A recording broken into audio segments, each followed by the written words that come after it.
bad, I promise. She said, well, okay, but I'll hold you to your word.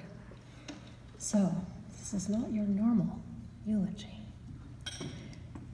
I'll start out that way, though. Don't worry. It's going to be okay.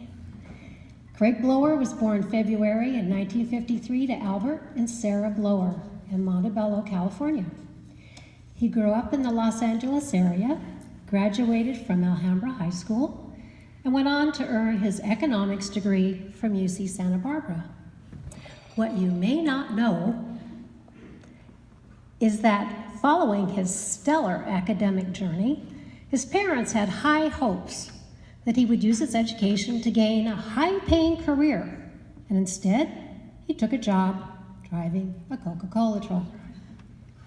As a side note, his brother did the same thing, and it worked out really well for him. He came to San Diego in 1976 to work for a startup computer supply company, and he would tell you the happiest career move he ever made was going to work as COO at the Reuben H. Fleet Science Center in 1999. The best personal decision he ever made was marrying his wife, Kim, in 1978. She thinks the fact that she was a hot PE teacher sealed the deal. What you may not know is that Kim actually asked Craig out on their first date, which was to go play badminton in Balboa Park. Craig's always been an incredible athlete. In fact, 35 years ago, he was crowned the Player of the Year for the CIF. He loved playing golf and spent countless vacations skiing with his family and golfing in Hawaii with his wife and siblings, which include 3 brothers and 1 sister. Craig also loved to play on a softball league.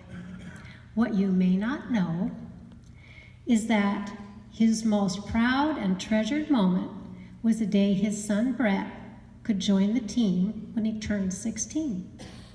He loved playing alongside him from that day forward. If you ever followed Craig on Facebook, you may have seen way too many pictures of him dressed like a woman.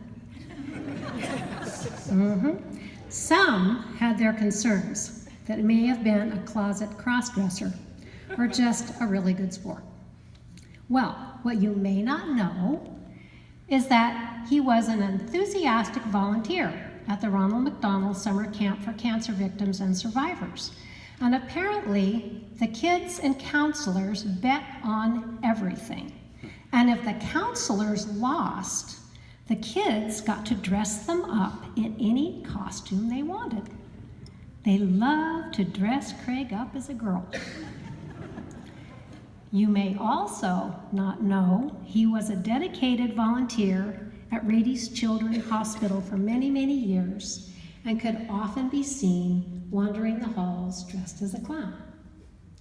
We all knew Craig was a terrific member of our club. He served on the board, he was a club secretary-treasurer, he loved volunteering for our many committees such as Cesar Chavez Readers, Camp Enterprise, and did science experiments at Wilson Middle School along with his friend Doug Arbon. It was so perfect that President Peter created the CADES Scholarship, which you just met the first awardees, to help the students along their STEM path to college. What you may not know is that the day Peter announced the scholarship, he wanted it to be a surprise. So he told Craig he wanted him to make an announcement and ask him to sit at the head table. Craig was very confused because he never called to the podium. It wasn't until the end of the program that he learned about the scholarship. He and his family are extremely proud that his legacy will live on in Rotary. Another what you may not know, because I just found out, is when I walked in here today, Kim handed me an envelope, and it was from Craig. And I opened it, and it was a check for $10,000 for the CADES Academy. So you guys are hooked up.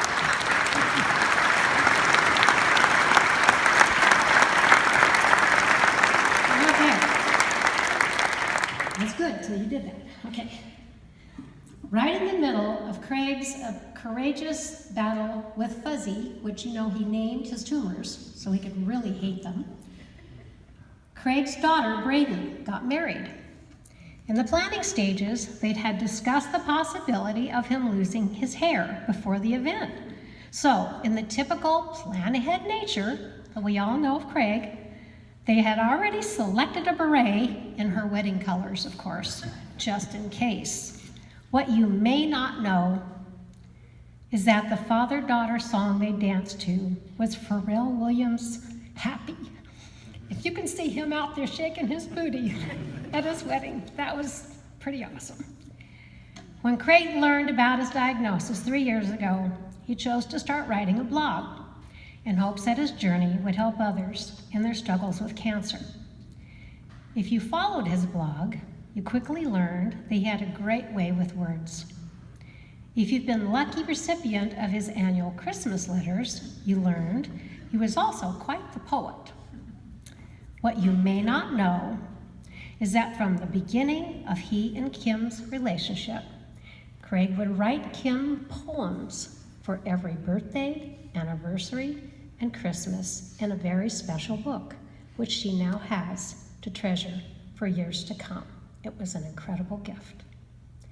Craig also left us all with his gift of positive thinking, his example of selfless giving, and we all have been given his light to shine into the future. Many of you were present the day Craig announced to the club that he was just diagnosed with cancer. At the end of his announcement, he asked everyone to stand up and give the person next to them a hug.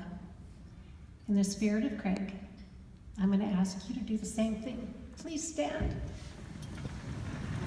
I know you don't know people around you, but hugs are therapeutic.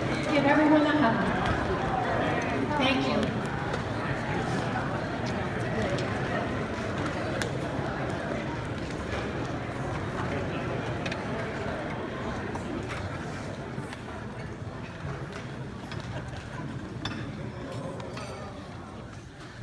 Craig's celebration of life will be May 1st at 5 o'clock at the Sprinkles Organ Pavilion in Balboa Park, with a reception at the Reuben H. Fleet Science Center afterwards.